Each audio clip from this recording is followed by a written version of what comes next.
প্রিয় শিক্ষার্থীবৃন্দ, আশা করি তোমরা ভালো আছো। তোমরা যে যেখান থেকেই ক্লাসটি দেখছো, তোমাদের সবাইকে স্বাগতম।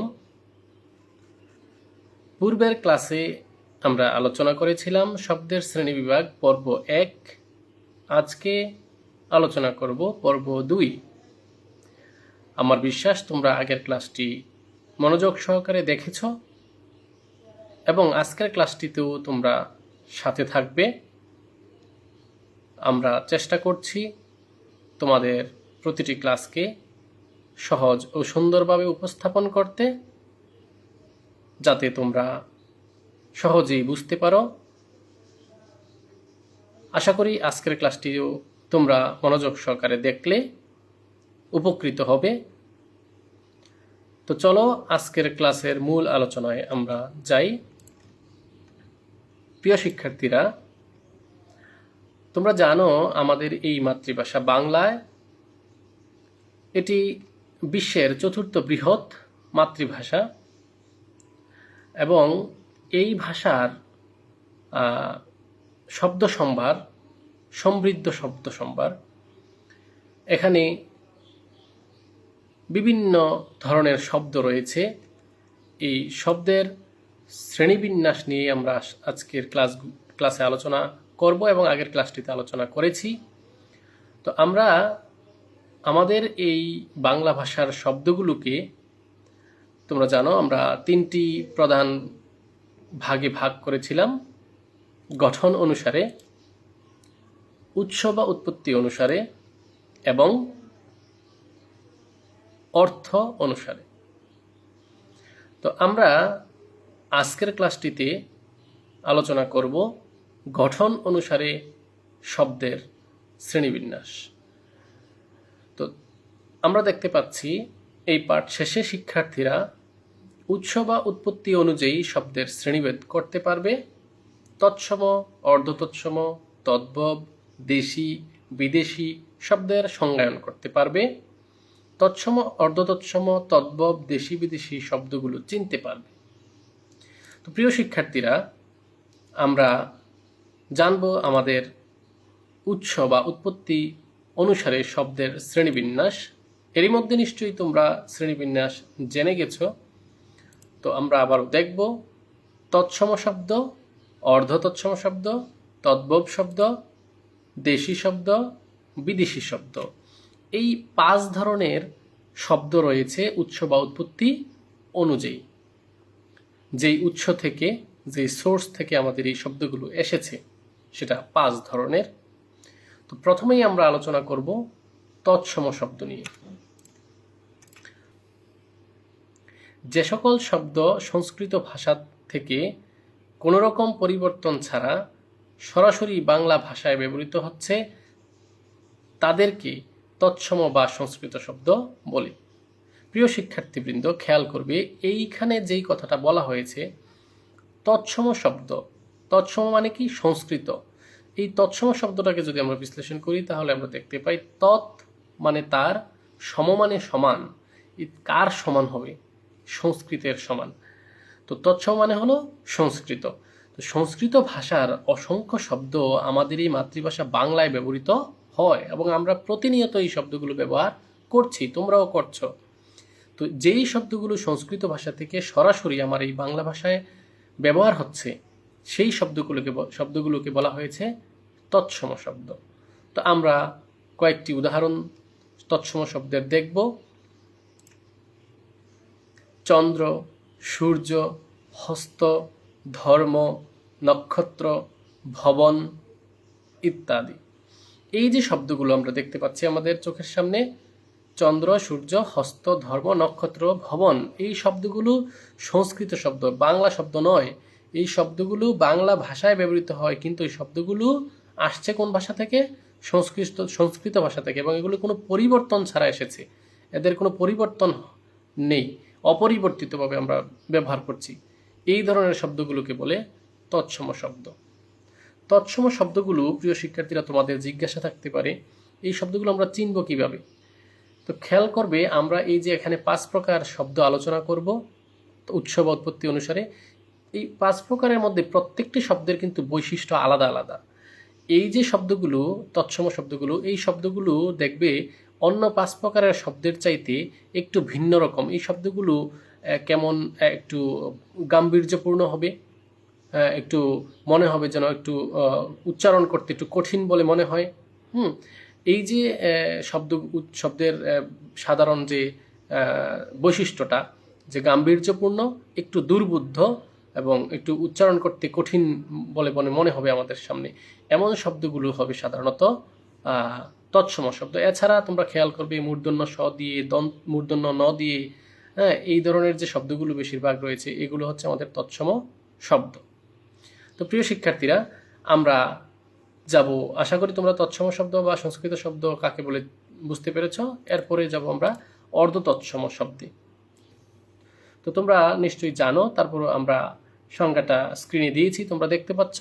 সংস্কৃত ভাষা থেকে আংশিক পরিবর্তিত হয়ে, আমরা বলেছি কিছু শব্দ আছে সংস্কৃত থেকে হুবহু আমাদের ভাষায় এসে ব্যবহার হচ্ছে, সেইগুলোকে আমরা সংস্কৃত বলেছি। কিন্তু কিছু শব্দ আছে সংস্কৃত ভাষা থেকে আংশিক পরিবর্তন, কিঞ্চিত পরিবর্তন বা কিঞ্চিত বিকৃত হয়ে বাংলা ভাষায় ব্যবহৃত হচ্ছে। এই শব্দগুলোকে বলেছি আমরা অর্ধ তৎসম। তো আমরা অর্ধ তৎসমের উদাহরণগুলো একটু দেখব। দেখো প্রিয় শিক্ষার্থীরা, তৎসম শব্দ, অর্ধ তৎসম শব্দ। আমরা তৎসম শব্দটা থেকে কিভাবে কিঞ্চিত পরিবর্তিত হয়ে অর্ধ তৎসম শব্দগুলো হয়েছে খেয়াল করব। যেমন এখানে একটা শব্দ আছে জ্যোৎস্না। দেখো, এটা আংশিক পরিবর্তিত হয়েছে জ্যোৎস্না। শ্রাদ্ধ হয়েছে শ্রাদ্ধ। গৃহিণী, গিন্নি। বৈষ্ণব, বৈষ্টম।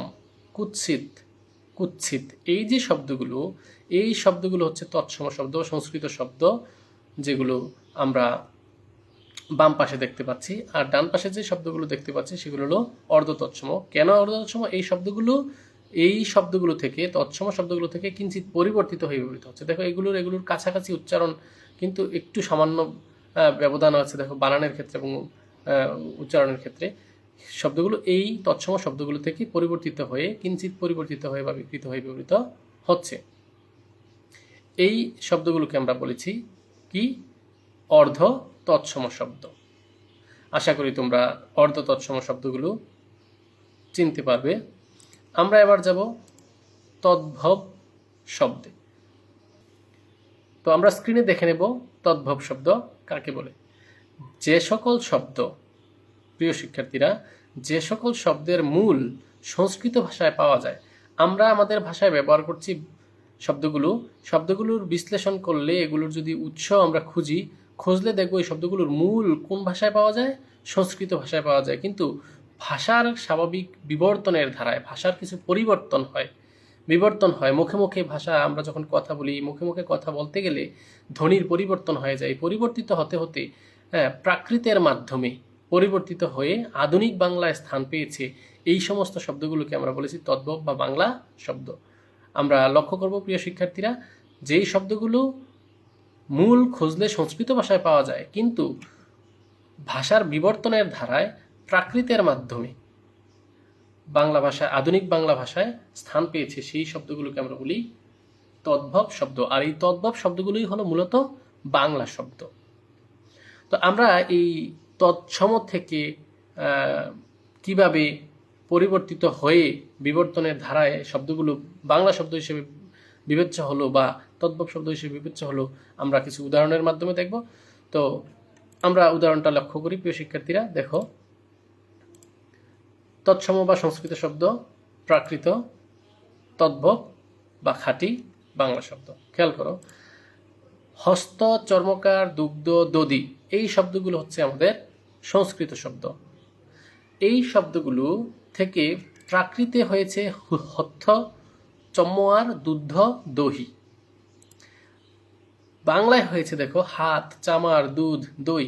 খেয়াল করবে প্রিয় শিক্ষার্থীরা, বাংলা শব্দগুলো চেনার জন্য যে বৈশিষ্ট্যটা, সেটা হলো সংস্কৃত শব্দগুলো উচ্চারণ করে দেখো আর বাংলা শব্দগুলো উচ্চারণ করে দেখো। বাংলা শব্দগুলো মনে হয় আমাদের প্রাণের উচ্ছ্বাস, আমরা একেবারে গড়গড়িয়ে বলে দিতে পারি, হরহর করে আমরা বলে দিতে পারি। এগুলো উচ্চারণ করার ক্ষেত্রে আমাদের কোনো মুখে বাঁধে না, আমাদের কঠিন মনে হয় না, দুর্বোধ্য মনে হয় না, একদম সহজ। এমন যে শব্দগুলো, এই শব্দগুলি হচ্ছে বাংলা শব্দ। মানে আমাদের বাংলা ভাষার বাংলা শব্দ। হাত, চামার, দুধ, দই কত সহজে আমরা বলতে পারি। খেয়াল করে দেখো, হস্ত, চর্মকার, দুগ্ধ, দধি এইগুলো উচ্চারণ করতে কিন্তু আমরা অত সহজে বলতে পারি না। এই যে হাত, চামার, দুধ, দই, এই আমাদের শব্দগুলোকে যদি আমরা উৎস খুঁজি, এগুলো কোথা থেকে আসছে খুঁজলে আমরা পাবো, বিশ্লেষণ করলে এগুলো আসছে সংস্কৃত থেকে। পরিবর্তিত হয়েছে কিসের মাধ্যমে? প্রাকৃতের মাধ্যমে। প্রাকৃত হচ্ছে আমাদের এমন একটি ভাষা, যে ভাষাটি আমাদের নিম্ন শ্রেণীর মানুষেরা ব্যবহার করতো। আমাদের এই 1000 বছরের বাংলাদেশের ইতিহাসে বাংলা ভাষাভাষী মানুষদের মধ্যে কিছু নিম্ন শ্রেণীর মানুষ আছে যারা এই প্রাকৃত ভাষায় কথা বলতো। তাদের এই বিবর্তনের মধ্য দিয়ে তাদের মুখ থেকে পরিবর্তিত হতে হতে তৎসম থেকে শব্দগুলো পরিবর্তিত হয়ে আমাদের আধুনিক বাংলা শব্দ হিসেবে গৃহীত হয়েছে। এগুলো হলো আমাদের তদ্ভব বা বাংলা শব্দ। আশা করি তোমরা বাংলা শব্দ চিনতে পেরেছ। প্রিয় শিক্ষার্থীরা, বাংলাদেশের আদিম অধিবাসী যেমন কোল, মুন্ডা প্রভৃতি ভাষা ও সংস্কৃতির কিছু উপাদান বাংলায় রক্ষিত রয়েছে। আমাদের এই যে বললাম 1000 বছরের বাংলাদেশের বাঙালিদের ইতিহাস, এই 1000 বছরের বাংলা ভাষার যে ইতিহাস, সেখানে কিছু মানুষ, নিম্ন শ্রেণীর মানুষ ছিল, যারা বিভিন্ন শ্রেণী পেশার মানুষ ছিল, কোল বা মুন্ডা প্রভৃতি বা দ্রাবিড় বলা হয়। ওই সমস্ত মানুষের ভাষা ও সংস্কৃতির কিছু শব্দ রয়েছে আমাদের বাংলা ভাষায় রক্ষিত রয়েছে। ওই শব্দগুলোকে আমরা বলেছি দেশি শব্দ। অনেক সময় এদের মূলগুলো নির্ণয় করা যায় না, তবে এগুলোর গবেষণা করলে দেখা যায় এই শব্দগুলো কোন ভাষা থেকে এসেছে এটা আমরা জানতে পারি, কিন্তু এগুলোর শব্দগুলোর মূল আমরা নির্ণয় করতে পারি না। এমন শব্দগুলোকে বলা হয়েছে দেশি শব্দ। দেশি মানে তো বোঝোই, আমরা যেমন কোনো কিছু বাজারে গেলে কিনতে গেলে বলি যে দেশিটা আছে কিনা। দেশি মানে কি? এই অঞ্চলে ব্যবহৃত, এই অঞ্চলের যে আদিম অধিবাসী, কোল, মুন্ডা প্রভৃতি ভাষাভাষী মানুষ, তাদের মুখের যে ভাষা, সেই ভাষাগুলোর যে উপাদানগুলো আমাদের ভাষায় রক্ষিত রয়েছে, সেগুলোকে বলেছি আমরা দেশি শব্দ। তো চলো আমরা দেখি এবার আমাদের দেশি শব্দের উদাহরণগুলো। যেমন কুড়ি শব্দটা 20 কোল ভাষা থেকে এসেছে, এবং পেট, ওদর এটা তামিল ভাষা থেকে এসেছে, চুলা, উনুন এটা মুন্ডারি ভাষা থেকে এসেছে। এই যে শব্দগুলো আমরা বলতে পারি অমুক ভাষা থেকে এসেছে, কিন্তু এই শব্দটার মূল আমরা বিশ্লেষণ করে খুঁজে বের করতে পারি না, মূল নির্ণয় করা যায় না। এই জন্য এই শব্দগুলোকে আমরা বলেছি দেশি শব্দ। এরূপ আরও কিছু শব্দ রয়েছে, ঢেকি, কুলা, ডাব, ডাগর, গঞ্জ, চোঙ্গা ইত্যাদি। এই শব্দগুলো হচ্ছে আমাদের দেশি শব্দ। এই শব্দগুলো আমাদের বাংলাদেশের আদিম অধিবাসীদের ভাষা ও সংস্কৃতির উপাদান আমাদের ভাষায় রক্ষিত রয়েছে। এইগুলো হলো আমাদের দেশি শব্দ। আশা করি তোমরা দেশি শব্দ বুঝতে পেরেছ। এবার আমরা দেখব বিদেশি শব্দ। প্রিয় শিক্ষার্থীরা, বিদেশি শব্দের যদি আমরা আলোচনায় যাই, তাহলে একটা বিষয় আমাদের একটু আলোচনা করতে হয়, সেটা হলো আমরা যারা এই বাংলাদেশের অধিবাসী 1000 বছর আগে থেকে, আমরা যেটা বললাম আদিম ভাষা অধিবাসী যারা কোল বা মুন্ডা শ্রেণী পেশার জাতির মানুষগুলো রয়েছে, এই যে স্থানীয় মানুষগুলোর বাইরে এখানে কিন্তু বিভিন্ন দেশ থেকে মানুষেরা এসেছে। যেমন ধর্মপ্রচারের জন্য পারস্য থেকে, ইরাক, ইরান, সৌদি আরব থেকে মানুষ এসেছে। এখানে বিভিন্ন সুফি সাধকরা এসেছে, ইসলাম প্রচারকরা এসেছেন। তারা এখানে এসে ইসলাম প্রচার করতে গিয়ে আরবি ফার্সি শব্দের তাদের ভাষা তো আরবি ফার্সি, তো তাদের ভাষার শব্দগুলো কিন্তু তারা এখানে ব্যবহার করেছে। তারা তো আর বাংলা শিখে আসেনি, এখানে এসে তারা আরবি ফার্সি বলেছে, তাদের ভাষার শব্দ রয়েছে। আবার বাণিজ্যিক কারণে, অর্থনৈতিক কারণে ইউরোপ থেকে পর্তুগিজরা এসেছে, ইস্ট ইন্ডিয়া কোম্পানি এসেছে। এই যে রাজনৈতিকভাবেও তারা কিন্তু আমাদের এখানে শাসন শোষণ করেছে। তো এইভাবে যে নানান আমলে আমরা দেখতে পাই যে এখানে প্রতিটা ধাপে ধাপে কোনো না কোনো কারণে রাজনৈতিক, ধর্মীয়, অর্থনৈতিক এবং সাংস্কৃতিক নানান কারণে আমরা জানি যে আমাদের এই যে বাংলাদেশের সীমান্তবর্তী যে রাষ্ট্র, ভারত, মিয়ানমার, হ্যাঁ, এই যে রাষ্ট্রগুলো, তাদের সংস্কৃতির সাথে অনেকাংশে আমাদের সংস্কৃতির অনুপ্রবেশ ঘটার ফলে তাদের ভাষার শব্দগুলো কিন্তু আমাদের ভাষায় এসেছে। এই যে নানান কারণে আমরা কারণগুলো দেখতে পাই, রাজনৈতিক, ধর্মীয়, সাংস্কৃতিক ও বাণিজ্যিক কারণে বাংলাদেশে আগত বিভিন্ন ভাষাভাষী মানুষের বহু শব্দ বাংলা ভাষায় স্থান পেয়েছে। এসব শব্দকে বিদেশি শব্দ বলা হয়। তো প্রিয় শিক্ষার্থীরা, আশা করি তোমরা সংজ্ঞাটা বুঝতে পেরেছ এবং কারণটা তোমরা বুঝতে পেরেছ যে কিভাবে আমাদের এখানে বিদেশি শব্দগুলো এলো। তো আমরা আমাদের কিছু বিদেশি শব্দের উদাহরণ দেখব। যেমন আমরা কিছু উদাহরণ দেখব ফার্সি, আরবি ভাষার। প্রথমে আরবি ভাষার কিছু শব্দ আমাদের ভাষায় ব্যবহার হয়। অনেক শব্দ আছে, আমরা এখানে কিছু শব্দ দিয়েছি: গোসল, কিয়ামত, উজু, হালাল, হারাম, তাওবা, দোয়াত, বাকি, নগদ, কলম, খারিজ, রায়, কানুন ইত্যাদি। আরও কিছু শব্দ আছে ফার্সি ভাষার, যেমন নামাজ, রোজা, খোদা, গুনা, দোজক। তারপর আছে কারখানা, চশমা, তারিখ, দোকান, মেথর, রসদ। এগুলো হচ্ছে আমাদের ফার্সি ভাষার শব্দ। আরও আছে আদমি, আমদানি, রফতানি, নমুনা, বদমাস। এই শব্দগুলো আমাদের ফার্সি ভাষার শব্দ। প্রিয় শিক্ষার্থীরা, আমরা এখানে যেই শব্দগুলো এনেছি, এই শব্দগুলো সাধারণত বিভিন্ন পরীক্ষায় তোমাদের এসে থাকে বলে এই শব্দগুলোকে আমরা এখানে উদাহরণ হিসেবে এনেছি। তোমরা উদাহরণগুলো, এই শব্দগুলো মনে রাখবে। পরীক্ষায় কিন্তু তোমাদের শব্দগুলো দিয়েই প্রশ্ন বেশি বেশি আসে। যেমন মনে করো দিয়ে দিবে তারিখ কোন ভাষার শব্দ, হ্যাঁ, আবার এমন হতে পারে নিচের কোনটি ফার্সি শব্দ। তো তোমরা শব্দগুলো একটু পড়ে নিতে হবে ভালো করে। তারপরে আমরা দেখতে পাই আমাদের পর্তুগিজ ভাষার শব্দ আছে: আনারস, আলপিন, পাউরুটি, বালতি।